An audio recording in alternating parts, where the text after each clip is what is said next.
still morning, that's the coming afternoon now. My name is Lennart Johansson, and my co-author is Mats Torslund, and we both work at the ILPN Research Center in Stockholm. In my presentation, I will give you an update on recent development in old age care in Sweden. Then I will show you some results from intervention projects on integrated care, and then finally I will discuss the aging in place policy and its implementation in Sweden. But first, some background. I will walk you through the Swedish system of long-term care. In 1992, Sweden enacted the community care reform, placing the major responsibility on the municipalities, thereby reinforcing its aging in place policy. The idea or goal was to integrate healthcare and social services, to deinstitutionalize, to decentralize, and to increase the effectiveness in long-term care services. This slide shows the division of responsibility after the reform. On the left side, you have the 21 counties and regions in Sweden responsible for health care and medical care in hospital and outpatient care. This slide also shows on the right side the 290 municipalities we have in Sweden, and they are all responsible for financially responsible for bed blockers in hospital care. Also, municipalities are responsible for providing home help with ADL and personal care. They also offer additional services like transportation, food care, meals on wheels, housing adaptations, and so on. Further, the municipalities are also responsible for homeless and assisted devices, day care, and short-term institutional care. And finally, since 1992, the municipalities are responsible for all types of institutional care, including nursing homes, residential care facilities, and group homes for demented people. Now, this slide shows that Sweden has one of the lowest coverage ratio regarding hospital beds in relation to the population. It's lower, for example, compared to other Nordic countries, Finland, Iceland, Denmark, Norway, lower than UK, and lower than OECD average. And this was the immediate effect of the community care reform, a rapid decrease of hospital beds. And the reason was that the financial incentive, or maybe the risk of financial penalties if the municipalities did not take on the aftercare for people medically treated in the hospital. It started a quick reduction of hospital beds and reduction of the number of bed blockers in hospital, and thereby opening the door for the counties to start reducing the number of hospital beds, especially during the 1990s. As a result, we are among those having the lowest coverage rates among the OECD countries. But this downsizing of institutional care has continued in recent years, and substantial cuts have been made in municipal institutional care. And this slide shows the development in coverage rates for persons 80 plus regarding home health, municipal institutional care, and hospital beds. The red line illustrates just what I said, the rapid decrease in the number of beds in municipal institutions during the last 2 decades. And the blue line shows the rates of persons 80 plus who had home health, and here you can see an increase in coverage rates from 2001 and onwards. Finally, the green line shows the change in the number of hospital beds, and it's particularly striking considering the increasing number of people 80 plus in the population. To put it short, almost half of the hospital beds and 1/5 of the municipal institutional beds have disappeared from 1993 to 2012. And this was a kind of background to the present situation in long-term care in Sweden, which is dominated by a new problem, namely increasing number of elderly people seeking emergency care. And this slide shows some data from 2012, which indicate the increasing tension in the system. As expected, older people do seek emergency care more often than other groups in the population.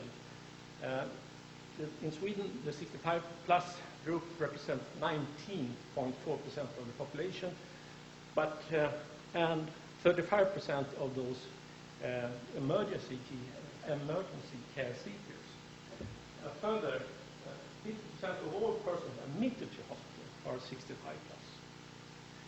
And we also know that the length of stay is becoming shorter and shorter, and the fact that 1/5 of all elderly patients are readmitted after discharge indicates that many elderly people experience, quote, unfinished, unquote, treatment.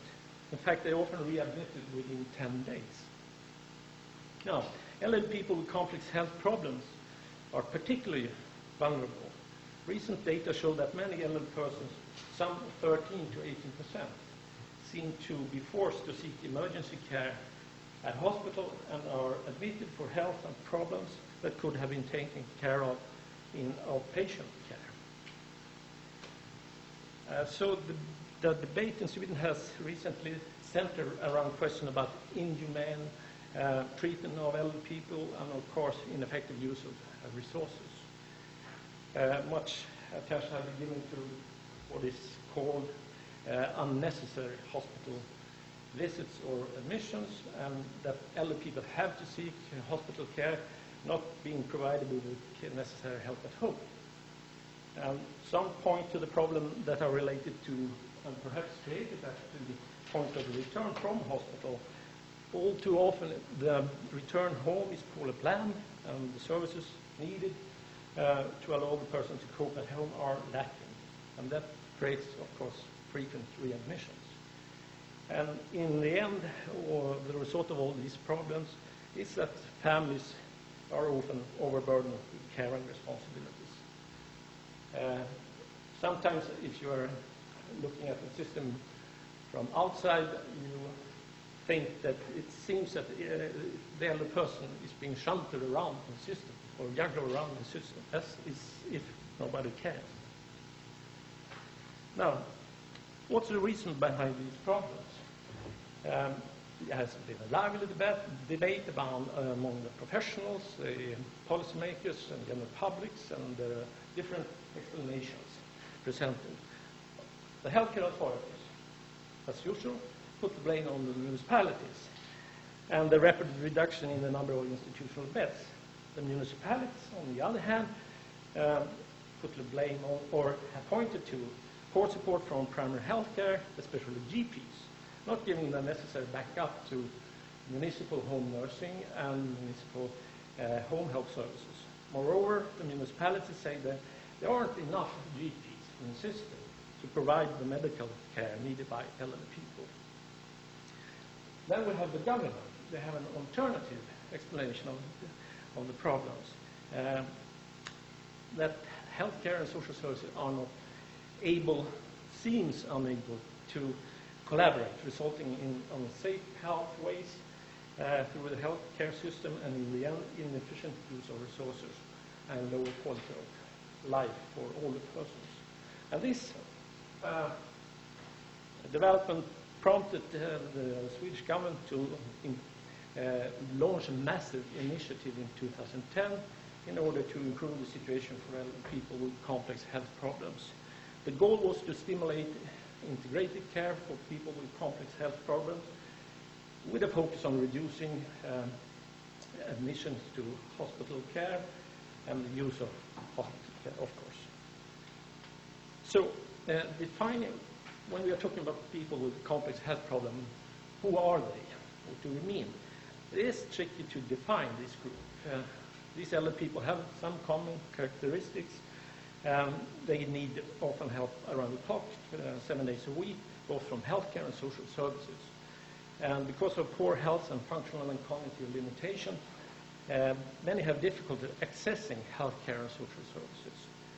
Many people take numerous drugs, and many are very dependent on their families. In Sweden, several attempts have been made to define this group. However, so far, no one has been fully successful in capturing the nature of this dynamic group. Indeed, you could talk about different overlapping subgroups of elderly people, subgroups that are also rapidly changing over time and are difficult to monitor in everyday clinical situation. Depending on how you define the group, number of diagnoses, use of service and care, number of drugs taken, you come to a quite different conclusion about the proportion of the elderly population who are in this group. Studies done in our research group suggests that some 20% of people 75 plus have complex health problems. Now, the Swedish government main strategy for improving the situation for people with complex health problems is financial incentives. First, to start in a chronological order, the development projects have been provided with earmarked resources to develop models of integrated care. Also, health and social care authorities are nowadays paid when they include patients in a relevant register. For example, the authorities are paid for every person diagnosed with dementia who is registered in the Swedish Dementia Register, for people included in the Senior Alert Register, where data on prevalence on pressure sores, falls, and malnutrition is collected, and finally for people included in the Swedish Palliative Care Register. And recently, this is the most recent type of financial incentives. Performance-related payment system was introduced in the system to reduce hospital admissions and readmissions. Provide financial incentives, remuneration to county council and regions and municipalities for reducing such admissions. And we have also finally a payment system which is related and tied to the reduction of inappropriate drug use among elderly. So,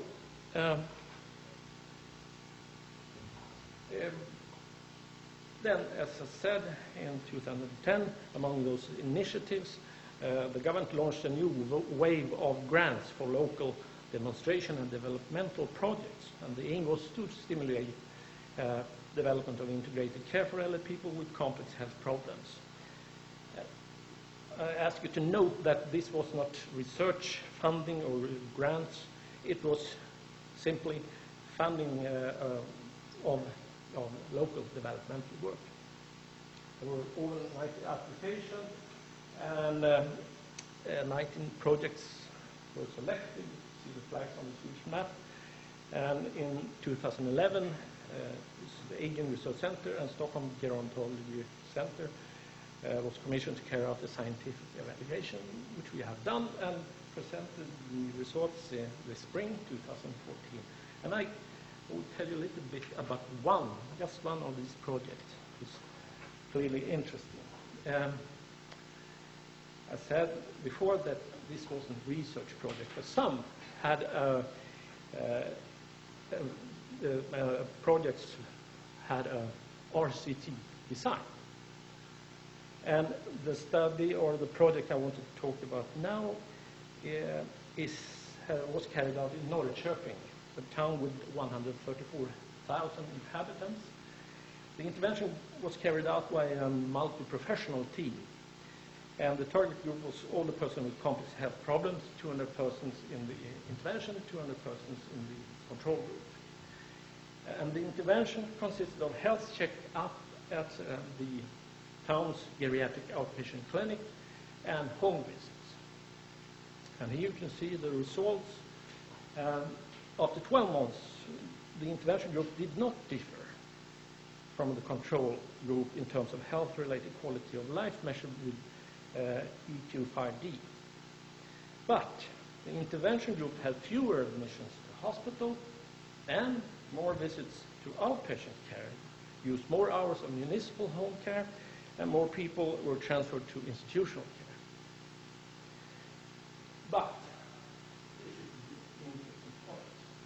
after 24 months, 28% of the control group have died, and 18% of the intervention group. In other words, you could say a successful project, but the local politician decided not to implement the project in the local healthcare and social care system for reasons of cost.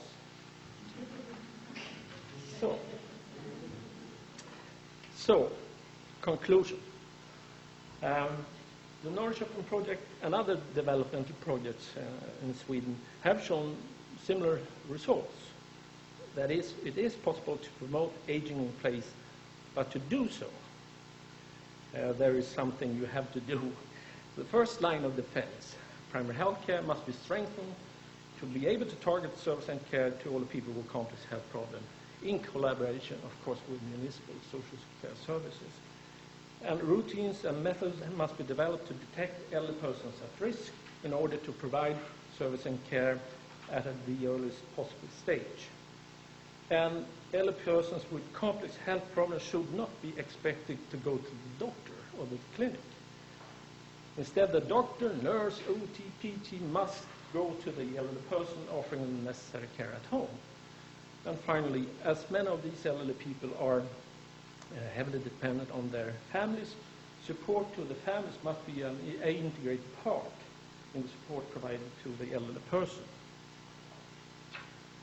Then another set of conclusions.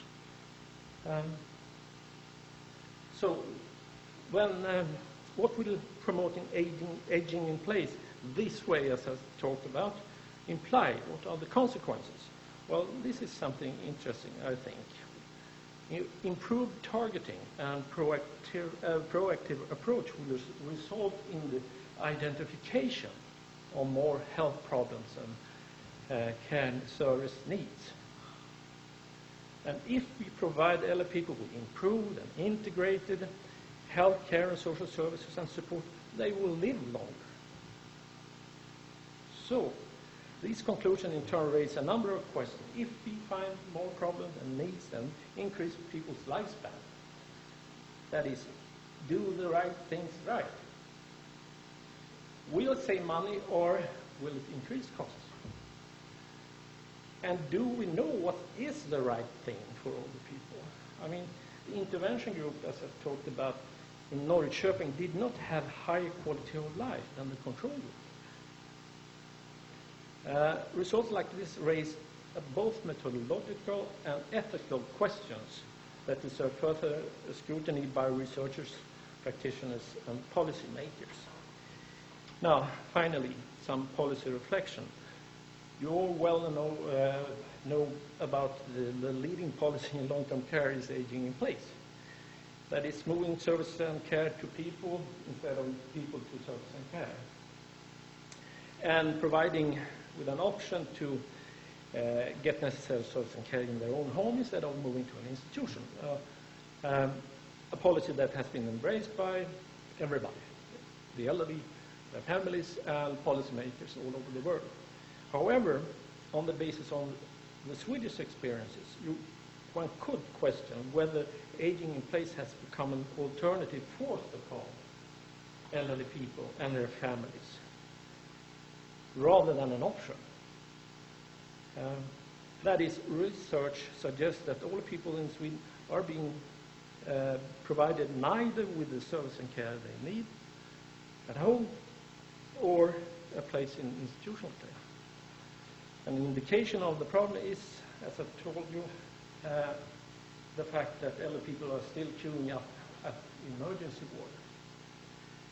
So is this a symptom of policy failure, or is explained by the inefficient or silo structured system unable to meet, to create a safe pathway and integrated care?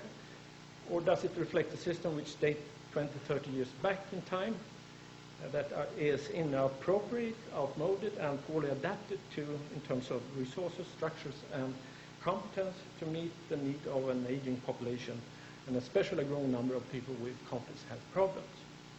In our opinion, the bottom line is the necessity to rethink not the aging in place policy in itself, but its implementation and to focus on the growing discrepancies between policy and practice.